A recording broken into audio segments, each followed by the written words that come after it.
إن للمتقين مفازا حدائق وأعنابا وكواعب أترابا وكأسا دهاقا لا يسمعون فيها لغوا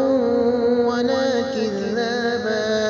جزاء من ربك عطاء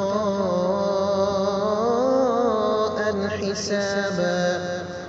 رب السماوات والأرض وما بينهما الرحمن لا يملكون منه خطابا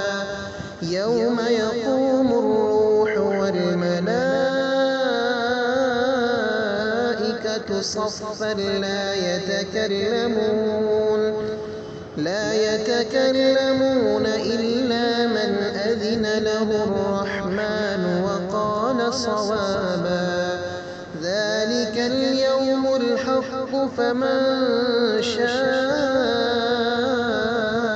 اتخذ إلى ربه مآبا إنا أنذرناكم عذابا قريبا يوم ينظر المرء ما قدمت يداه ويقول